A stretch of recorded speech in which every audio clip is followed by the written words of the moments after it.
Good evening, everyone. Thank you for attending the Development Review Commission. This is our regular meeting, January 24th, 2023. I am filling in as chair of the commission tonight. I'm Andrew Johnson. It's my first time doing this, so please bear with me. And I have a lot of reading to do. So we have a preamble.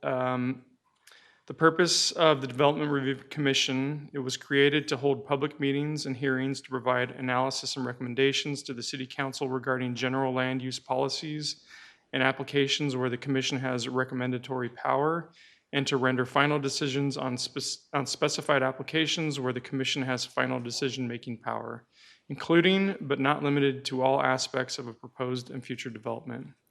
The Development Review Commission recognizes that the creation of a desirable environment throughout the city for residents, businesses, and industry is a prime requisite for the interdependence of land values, aesthetics, and good site planning by promoting harmonious, safe, attractive, and compatible development that is therefore considered to be in the best interest of public health, safety, and general welfare.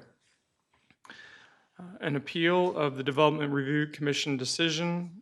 Any person aggrieved by a final decision of the Development Review Commission may file an appeal to the City Council within 14 calendar days after the Development Review Commission has rendered its decision. Development Review Commission's recommendations to the City Council are not final decisions. I'll now go through a roll call. The commissioners with us tonight are Joe Forte, Commissioner Linda Spears, Barbara Lloyd, Don Casano, Michelle Schwartz, and Dr. Robert Miller. Staff with us this evening are Jeff Tamilevich, Ryan Levake, Steve Abrahamson, Suparna Dasgupta, Obina Kingsby the second,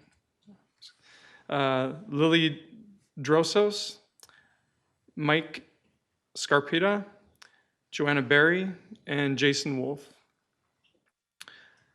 If anyone has any comments on any of the agenda items tonight, please fill out, if any member of the public has comments, please fill out a white card and bring it up to Joanna Berry up here at the front if you would like to make comment. Our intent tonight is to review our meeting minutes and have a vote on our meeting minutes for the regular study session of December 13th. We intend to have the next 3 items on the agenda as consent items. If anyone is here to speak on those, please let us know now so that we can pull those from the consent agenda. I don't see anybody getting my attention, so we will have the first 3 items on consent agenda, and then we intend to hear item number 6 as there are public comments for that item. Moving forward, let's get into this. So meeting minutes, can I get a... Mr. Chairman, Commissioner Casano here. I would make a motion for approval of the Development Review Commission study session of 12/13/22. That should be 12, yes.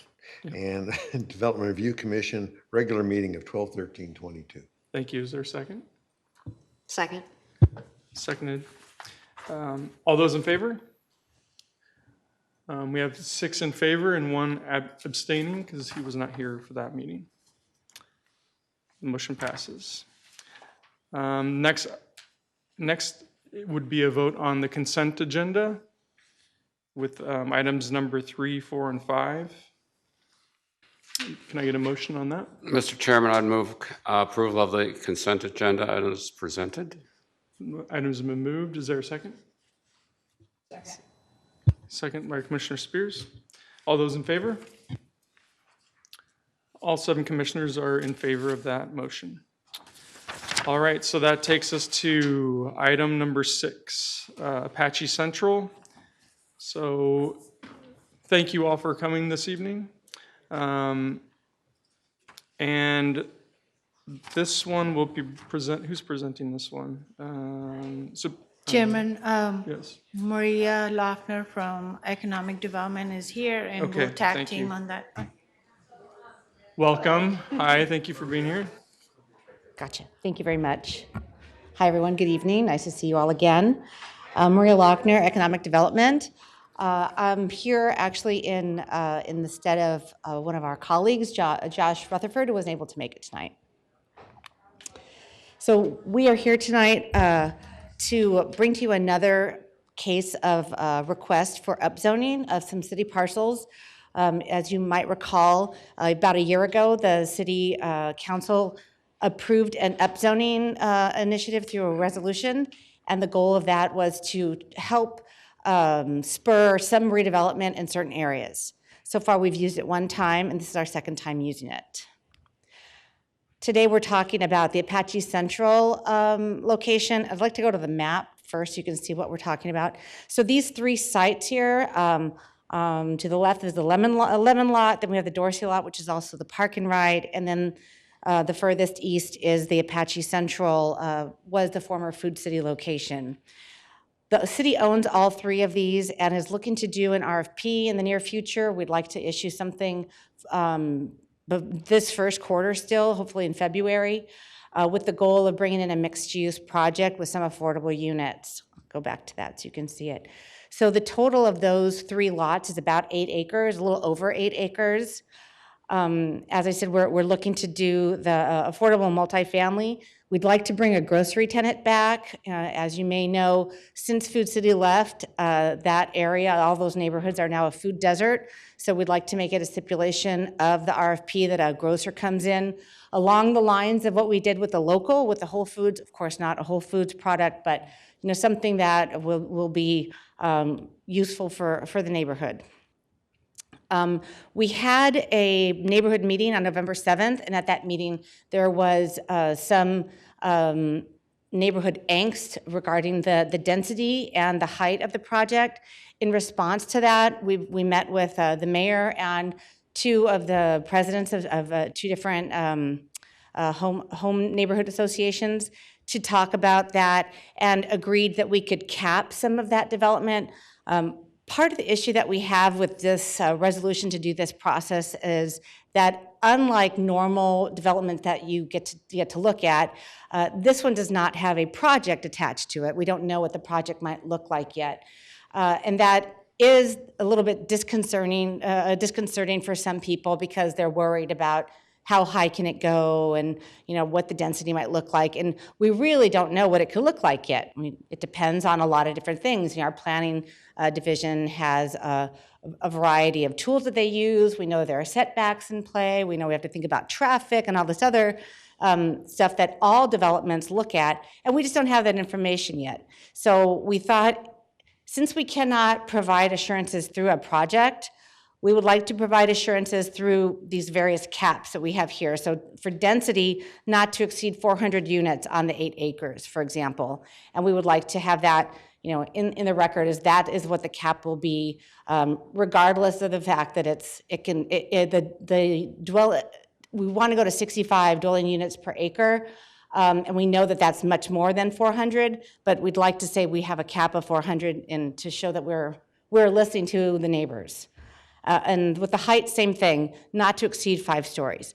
You see a lot of development that's closer to the urban core that is higher than that. But again, we'd like to say we'd like to cap it at 5 stories so that we are showing some deference and respect towards the neighborhoods. Additionally, we'd like to say on this project, this just a little thingy work here. Oh yeah, can you see that? Nope.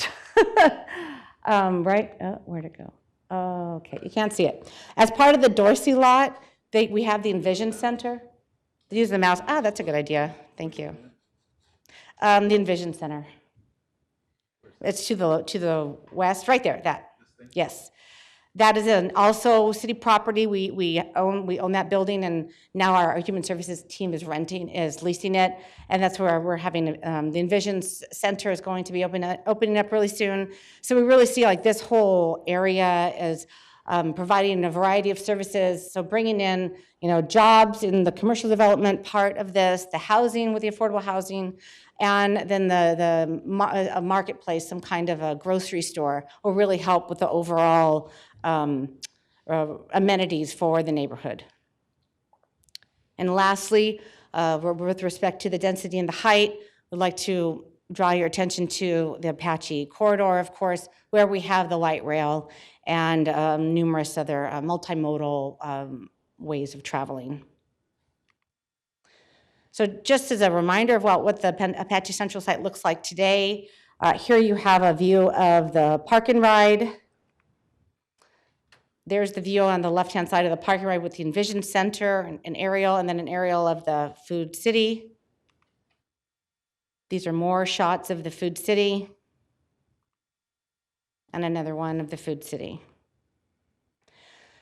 So with our rezoning request, what we're looking for is a change in the general plan density designation. It's currently designated at 25 dwelling units per acre. We'd like to request that we go with a new designation. The proposed designation is high density, which is up to 65 dwelling units per acre. And then with respect to the zoning, the current zoning, there are 3 different types of zoning on these 3 parcels. We have R3, R4, and CSS. We'd like to propose a designation of MU4 zoning for all 3. And just to give it since again, we don't have a project to show you, we wanted to bring forward some examples of relevant projects that are similar, also all along Apache. Gracie's Village, of course, is on 2.2 acres, and it's 4 stories with 50 affordable units.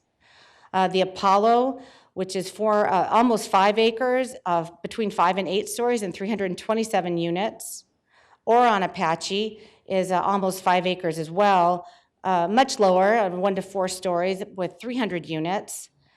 And then the Mill House, which is 4.5 acres, 4 stories, and 219 units. So we have photos of those so you can see what they look like. And then you can envision what this might look like as well at Apache Central. Again, the Apache Central site is almost twice the size of these others, like Apollo, Aura, and Mill House. And we're asking for just a few more units, up to 400. So if you compare with Apollo, you can see how that might look. One other thing I'd like to mention, I think I'm there, yeah, before we get to there. We realize that we're going forward today asking for this zoning change, but that doesn't mean that a project will never come back to this body. Whenever a project, like let's say we issue the RFP as we're hoping sometime in February, we want it on the street for about 60 days, we get the proposals in, we decide one of them is fabulous and we want to go forward with it, we start negotiating and we come up with a deal with that developer will still have to go through this process, like the one that we're going through right now, meaning a neighborhood meeting where they are presenting their project and have the neighbors weigh in on it, and then coming, of course, to this body to get you to weigh in and talk about what input might be needed to make the project a better project for the neighborhood. And some of the things that we know are very common and we would expect on this project as well would be, for example, shade elements. What would that look like for walkability in the area? Or what about buffering between the neighborhood just north of where the project is and the project? And how would that taper? Would it go down? Maybe we have higher density on Apache and then tapers down to 2 or 3 stories on the backside where there are trees or buffering between the neighborhood. These are the kinds of things that we would anticipate and expect that this project would provide. But of course, today we can't tell you that it's going to because we don't have a project. But I just want it to be clear that while we're asking for the upzoning today, that it's not going to preclude further discussion on what a project would look like. So the next steps, if DRC will approve this upzoning request today, we're looking to go to City Council on February 16th, and then our final hearing and approval would be on March 2nd, as that's a 2-hearing process. And that would be the same for a project that would come through. And just really quickly, just more about the timeline for the RFP. Again, we're hoping that we'll issue it in a few weeks. It'll be out for about 60 days. And then we hope to be reviewing good proposals sometime in the spring. And then once we get a developer selected, there's a very lengthy process that goes through in terms of, the negotiation for the development agreement and putting together, what the plan for the buildings are going to look like, as well as the estimated timeline for the construction, which is about 2 to 3 years to start. So we're still kind of far out there, but we're hoping to kick off this process. And with that, I'd like to know if there are any questions I can answer. Any questions for, yes, go ahead, Commissioner Spears. I will tell you, I've got major concerns with this because exactly what you've said about you don't know what you're going to do here, and yet you're asking for highest use on this property. And I certainly understand neighbors being concerned about this. I guess my question is, why the rush? Why aren't you doing the RFP first and then coming back to us with a plan? It's nice that you say 400 units, but you're asking for 65 dwelling units. And that's a good question, Commissioner Spears. We'd like to do this now because it's a way to, first of all, demonstrate to the development community that the city is serious about the kind of development that we're looking for, which is transit-oriented development along our rail corridor. And by going through this process, we check off one of the numerous items on the list for a developer that they would have to go through because it makes it more development ready. They would not have to go through this process. They'd have to go through their own process, of course, but it helps provide an image that it's a faster project to do.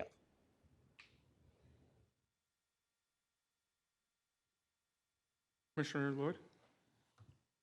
Thank you. So I believe this is one of the first attempts with the Hometown for All concept to take it from buying to going through the rezoning, or is it not? Not really. I mean, because using Hometown for All, we're talking about affiliate money. Okay. And the Apache Central wasn't purchased with affiliate money. I mean, we still would like to have the affordable units come in. We're looking for 50%. But so it's Hometown for All from that perspective, but not from the funding perspective. Okay, so that was where I was going with the question with the 50% workforce or affordable. I think that's great. That's obviously more than would be required from a normal market development. But what was the driver behind the 50%? Because if you do 400 units, that's only 200 affordable. And how does that compare to our total need for affordable? And that's also a very good question. We would love to go more. That's why we're going to say in the RFP a minimum of, but given the current financing environment, the economic environment that we're in now, it has tightened significantly. And we've seen a lot of pullback from the development community because financing is so hard to come by, given the inflation and how the interest rates have gone up. So, and there's a little bit of uncertainty, so it's going to be hard. And so to make it pencil, trying to do more than 50%, we're just not sure that anybody will be able to do it. And what we'd like to do more than anything is to have something happen, not to do endless RFPs that no one can answer. And then the neighborhood is still without, the housing, without the grocer, with the blight that's there. Right now, it is quite a severe problem. I know that because we own it, and our broker is there every day fixing something. So we're trying to mitigate all of that by activating the site. And we'd like it to be active as opposed to just in endless RFP cycles because no one can afford to build there. Additionally, I have to say, our housing group will say to anybody that listens that a mixed income project is better than all affordable. So having a mixed income project would be approved, no, not approved, but the goal here too. Because then you're bringing in a variety of people. You don't create the stigma that affordable housing often has. And what we're looking for in affordable housing isn't really just the 80%. And we're not looking for workforce as much. As you may know, the inventory came in saying that we had a lot of workforce housing, but we are looking for lower levels of affordable. So again, going back to the financing perspective and the capital environment, it would be hard to make that work without LIHTC credits or something like that. And that also is hard to come by. As you may know, we had a development agreement. We did an RFP on the Lemon and Dorsey sites in 2019, and we had a developer come forward for affordable housing. It was Art Space, and we did approved a development agreement with them in February of 2021.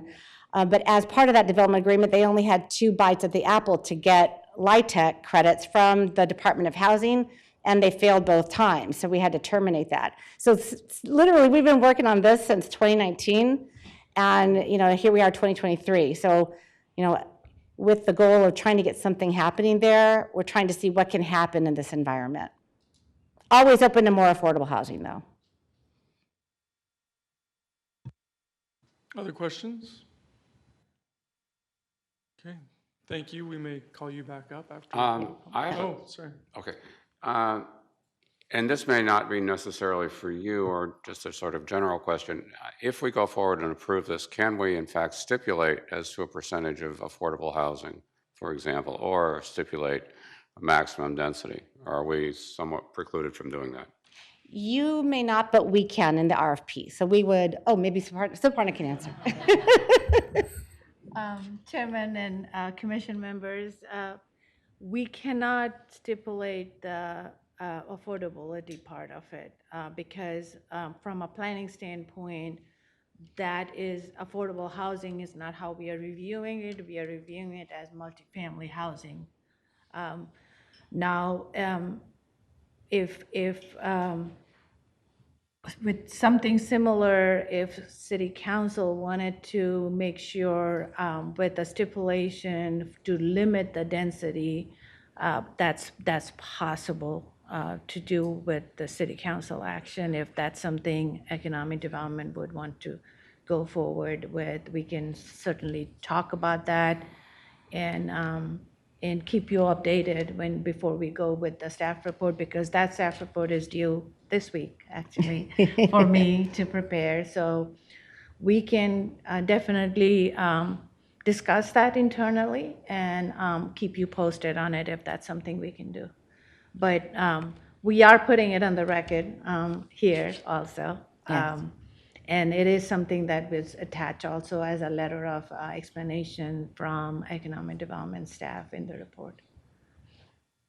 And this was requested by Mayor Woods as well. So we would be putting in the RFP that the maximum would be these 2, 405 stories. So we'll not be looking for additional or allowing it, right? That's not what, that would go against what we're trying to do.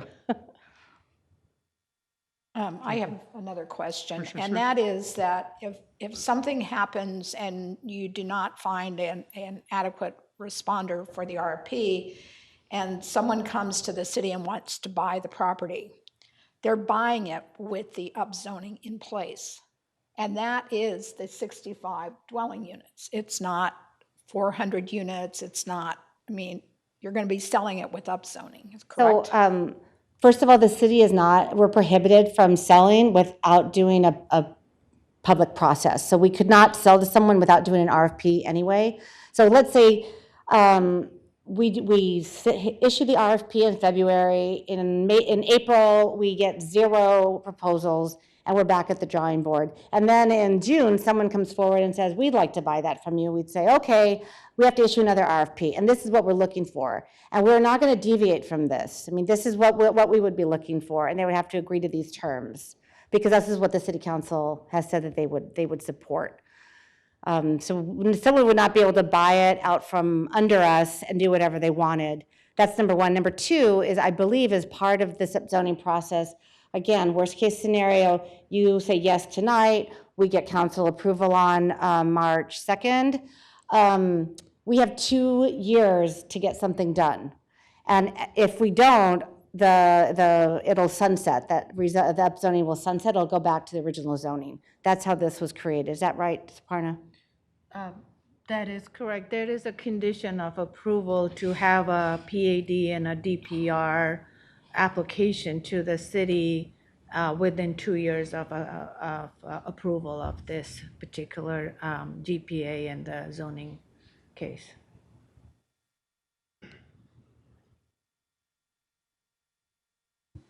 Any other follow-ups? Okay, thank you. Yes, If you have any planning-related other questions of me, I'm happy to answer that too. And I'd like to just leave this up for the contact information, but I will be standing by to answer more questions. thank you. I think we'll move to public comments now, and I believe there's two that we want to have read into the record to start. Mr. Abrahamson?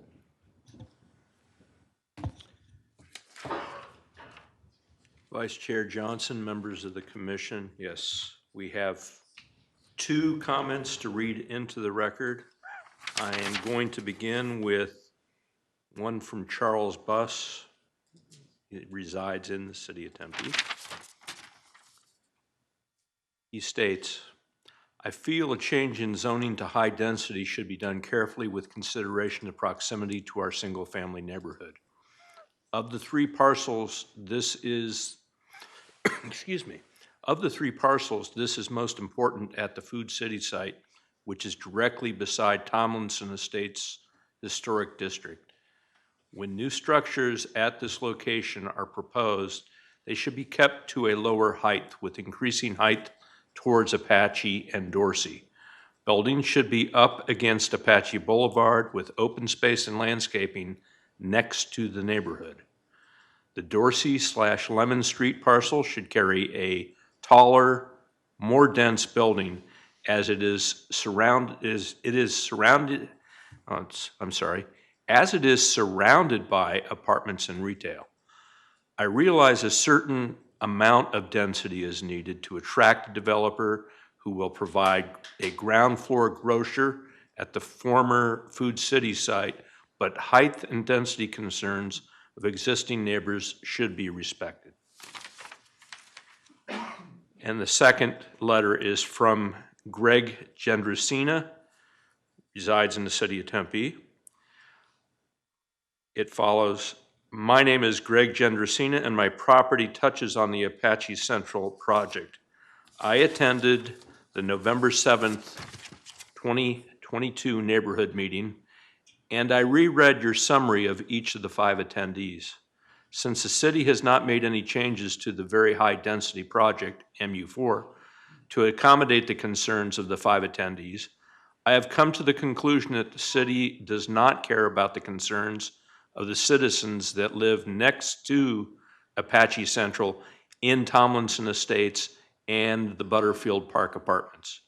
It is easy to find support for the project, Phil Amorosi and Charles Buss, from Tempe organizations that are further away from Apache Boulevard that will not suffer from more traffic, pollution, or noise. I just wanted to reiterate that I am very dissatisfied with the city of Tempe. I'm very dissatisfied that the city of Tempe wants to upzone Apache Central to very high density MU4 and wants to add 5-story buildings and 400 units. This will damage the value of our properties that are next to Apache Central. Please change the project density from MU4 to MU3, which is 25 units per acre, approximately 200 units, to reduce the negative impact on our neighborhood. Thank you, Greg Gendrusina. That's it. Thank you. Chairman, if I could also just read on the record, per Maria's request, the letter from CVAC that was received last week, and then I had subsequently forwarded to the commission on Friday. Please, thank you.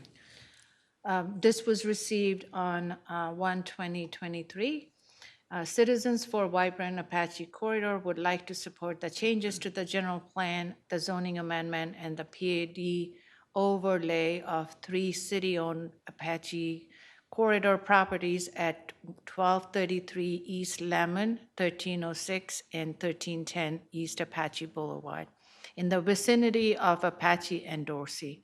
We feel that the added density in this area would increase developer interest in these important projects, which will add hundreds of affordable slash workforce housing units and help to get a badly needed grocery store back in the surrounding neighborhoods.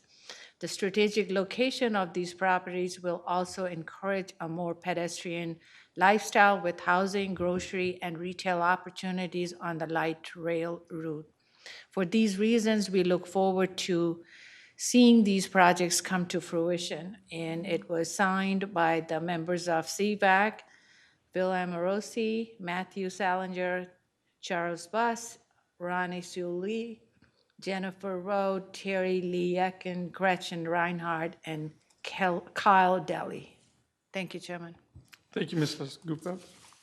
The next item, or next up is public comment from Alan Flory. Please step up to the lectern and state your name and your city of residence, please. My name's Alan Flory. I'm a snowbird. I currently live in Tempe in the lakes. I own, for 47 years, I've owned a house on Hall Street that is, the backyard abuts the Food City. So I have a lot of familiarity, obviously, with the neighborhood. I was married at the house. My kids lived at the house. So anyway. I would go along with the concerns from the letters, and here in terms of, I have a volunteer background similar to what yours is in terms of planning and zoning. Having the zoning happen first. The developers are going to go for the highest zoning, highest use, because that's where the money's going to be. But I also am very concerned about protecting the properties, the map that was up there, the aerial map, I'd just love to see it again, but there are, I think, 8 houses like mine that are, the backyards face Food City. I mean, they're right there, and if you look at that, to have a dense use right next to that, the Food City land, there you see the 8 houses there, so mine's one of those houses. The Food City property, the parking lot is about 5 feet higher than the alley and the yards of those houses. So it already would be looking down the way it is. So if you add another couple stories looking down in there, it changes the whole dynamic of at least those 8 houses that are immediately abutting. And you know, again, as it was stated, that this is a historic neighborhood. We're told not to change any of the exterior of our properties. These houses have, my house, the other houses around it have chain link fences. You can just see clear across pretty much, you can see your neighbors, all that kind of stuff.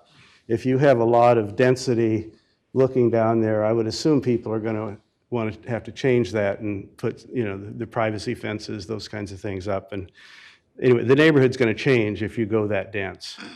I support affordable housing. I support particularly the mixed use. The grocery store is important. We need more housing in Tempe. So, I mean, the concept of wanting to do this is great. It's just, I'm just hoping that you will protect the neighborhood. And I like the comments of the Dorsey and Apache is where the most dense should be. But certainly, and a 10-foot barrier between the single-family homes and that's kind of crazy. It's not useful. It's not enough. And actually, right now, we love it because we have like a 20-some foot wall right behind our house. Because the Food City, it's a blank wall that goes up, and it actually gives us a lot of privacy now. So, but anyway, I just have a lot of concerns, and I don't, some of the properties that were mentioned that are around there, and I don't know the one with the, I don't remember the Apollo one, but I can't imagine that they have single family that right next door, you know, just across the alley. So I'm hoping you take that into consideration, and that there's a way to go forward to modify it so that it's not high dense. It's already going to be disruptive just putting more people in that area in a single family neighborhood, but to do, you know, keep it as far away and as low as you can, and have the mixed use, though, definitely. The grocery store is crucial for the neighborhood, which was mentioned already. So, Thank you, Mr. Floor. thank you. Thank you, Mr. Floor. Were there any questions? Oh, we have a question for. Question for Soparno. Oh, when for she- Soparno. When she gets back.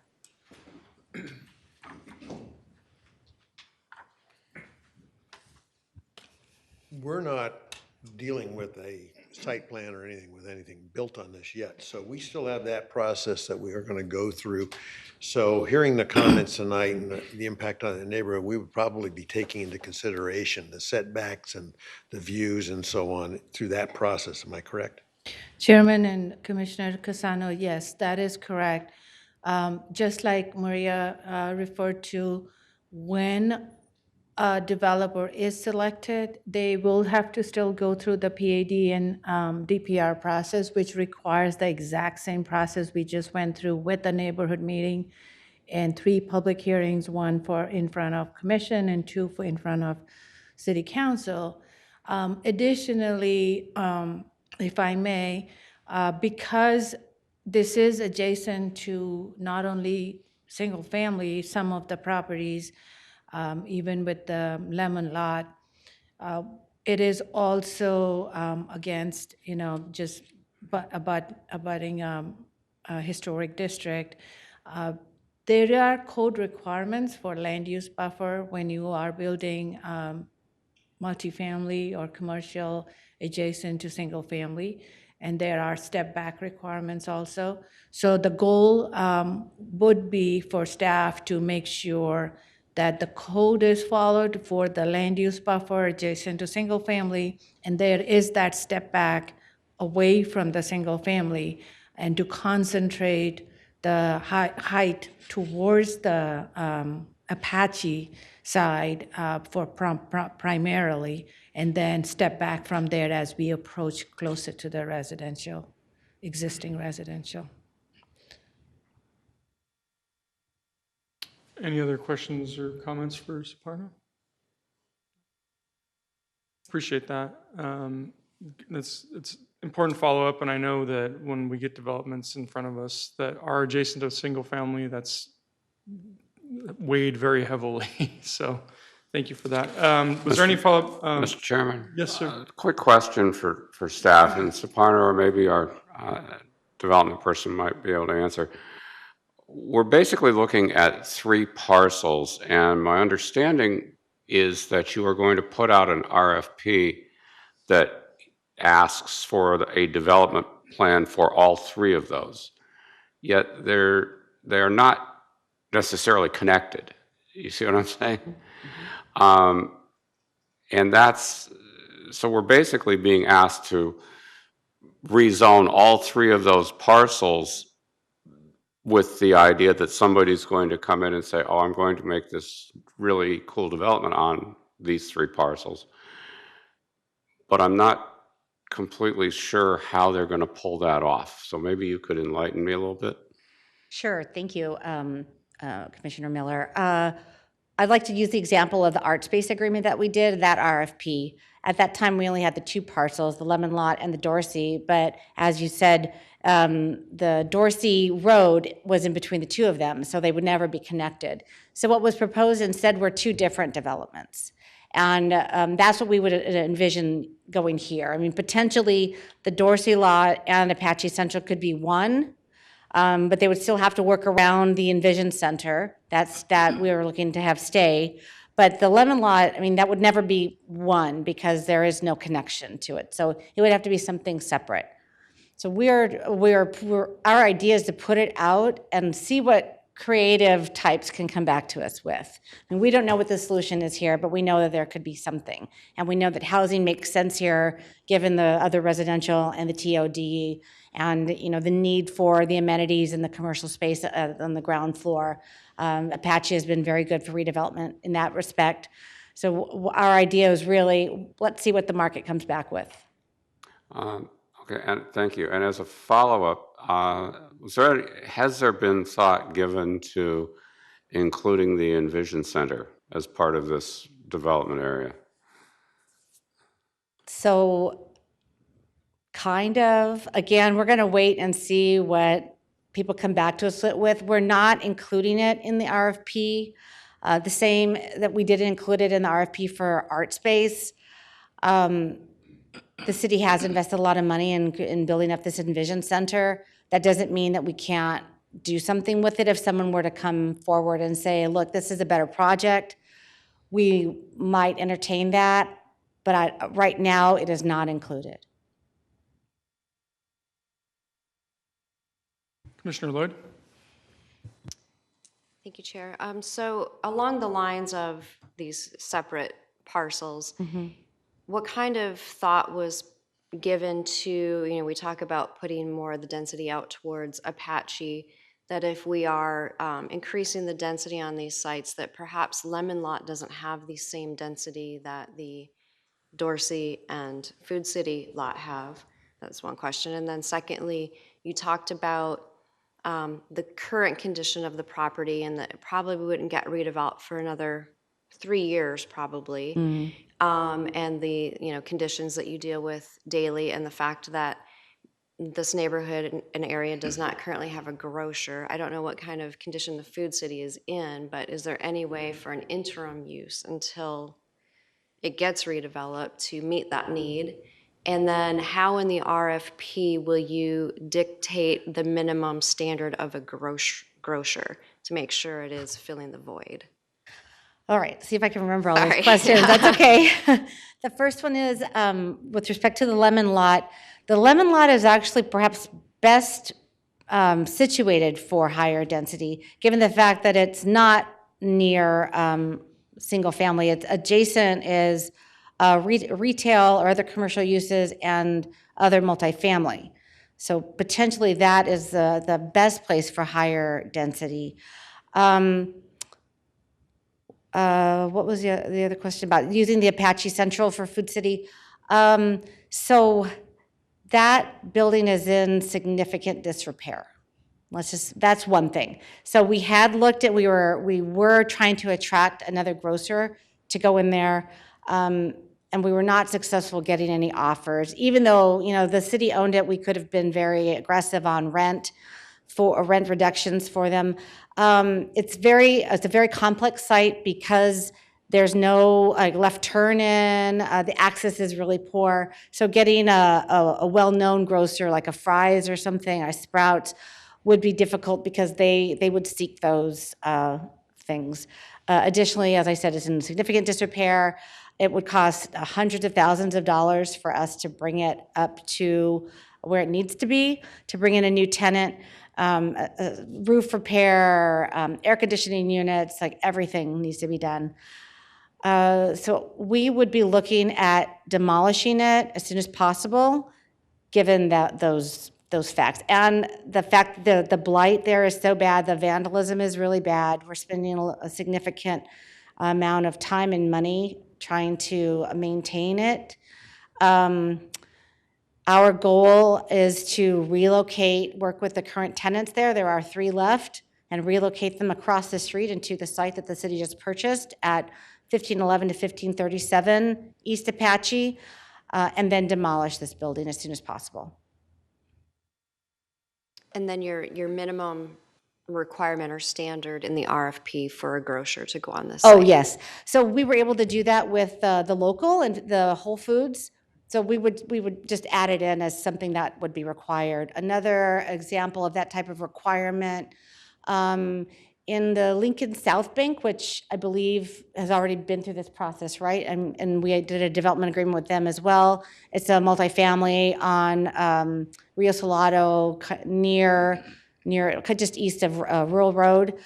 We stipulated that they had to have what do we call it? Like a marketplace cafe use, because they do not have any nearby grocery stores either. Something that would be for the neighbors to purchase food, fresh food, fruits and vegetables as well. We stipulated that in the agreement, and so they have to have that, and they have to bring it online. This would be the same thing. We would say, we're not going to sign a development agreement unless you have that. So whoever comes forward would have to have a tenant in tow in terms of a grocery store. And we have been approached by some grocers looking to be a part of that. So there is a lot of interest, given the urban environment that we're creating in Tempe, to have a ground floor grocer with significant units on top. That does have that built-in clientele, so it is more attractive for a grocer in that scenario compared to what it is today. I have a follow-up. So you had mentioned that one of the issues with the existing building is that there's no left turn lane, or no left turns to the site. Are you Correct. envisioning that the location of the grocery may move to the west so that they could access it with a left-hand turn?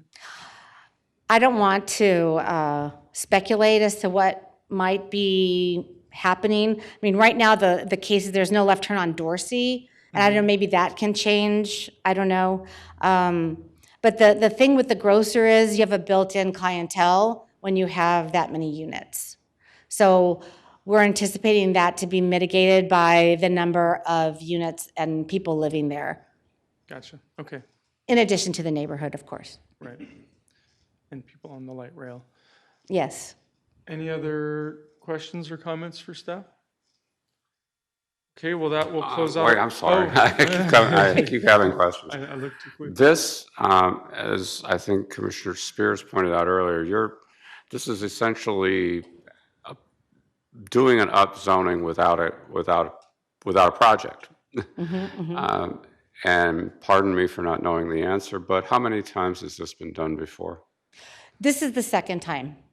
This is a new resolution where we're able to do this. And the first time, this commission, I believe in May, approved the NEP zoning of the Ramada Inn on Rural Road. And this will be the second time. Okay, thank you. Okay, that closes out our public comment period. Okay, Thank thank you. you. Now it's time for commission discussions, if we have any, or a motion. Commissioner Spears? Yeah, I do have a comment because, and I've said this, that we're being asked to write a blank check. If another developer came to us with this, we wouldn't even consider it. It wouldn't be presented to us. The fact that it's the city makes this, to me, even worse. The city has in the past done RFPs, and then we go through the process. We just did one with the entertainment district, where the cities put out a request for proposals. They picked the one they liked, and then they came to us for the zoning changes. I think this is putting the cart before the horse, and I can't support it. Commissioner Lloyd? I think that's fair, and but at the same time, I guess I feel like this might be an arrow in the quiver, if that's the analogy, for economic development to go out and take, I think, potentially a challenging site to meet some basic needs in our community here for affordability and actual food desert concerns. So I think for the fact that them versus a private developer off the street, they can mandate the stipulations that we, I think, as a community would want to see on the site. So therefore, I think I would support the upzone. Commissioner Miller? I too share the concerns that Commissioner Spears has raised, and I also understand Commissioner Lloyd's position. I've got some concerns with regard to the fact that we're looking at three separate parcels, combining two of which makes eminent good sense, and a third which, you know, with the statements from the staff, is best designed for high density. But yet that's being put into others that, even though we're asked to zone them for maximum density, they don't want to use that. It almost strikes me that it would make more sense to carve out the Lemon Street site and look for a specific project that addresses the needs and situation there, using the other two as a combined site where you can bring in a grocer and a reduced density project that best aligns with the historic neighborhood directly to the north of it.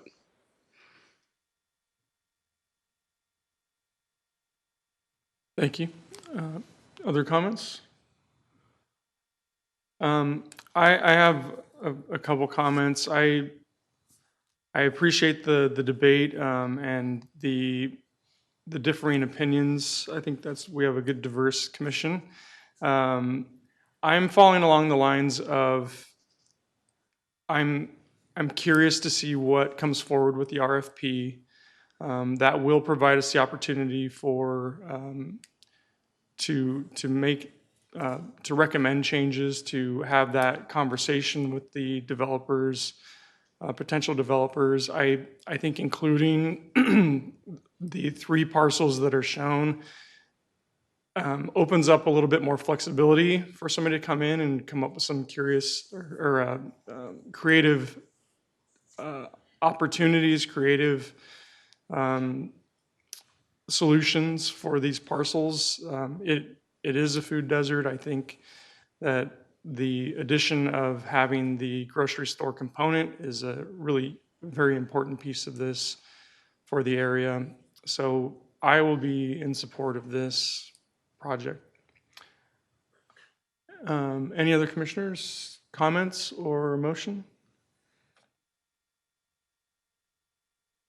I just wanted to make one more reiteration that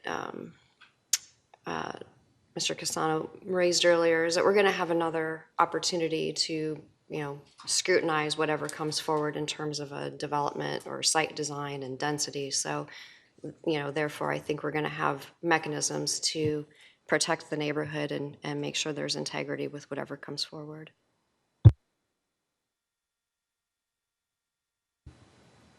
Any more comments or motion? Mr. Chairman, moving this along, I would make a motion for approval of item number 6, which is PL 220259. Thank you. The motion is presented by Commissioner Cassano. Is there a second? I'll second. Commissioner Lloyd is second. All those in favor, raise your hand. We have 4 commissioners in favor. Any opposed? And 3 commissioners opposed. So the motion passes. So that closes us out for tonight. We have 2 more items. Thank you, everyone. Number 7, commission member announcements. Anybody have announcements? Any cleanup? I'm always looking at you. I have an announcement. We have a cleanup at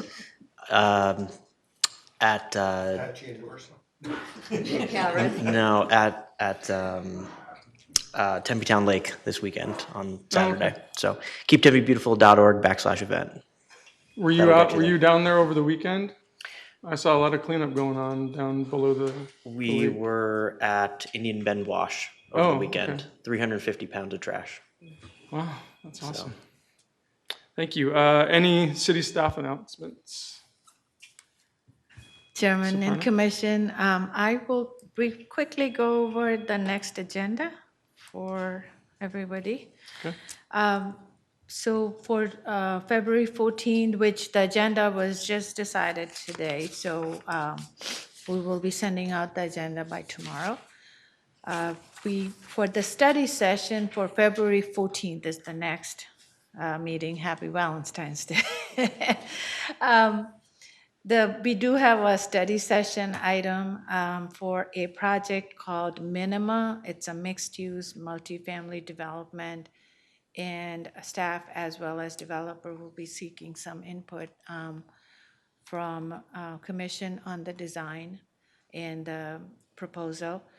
We will make sure this time that we have the PowerPoint or some presentation uploaded in advance, so you have some time to look at it at the same time that you look at our staff report. So we'll make sure of that.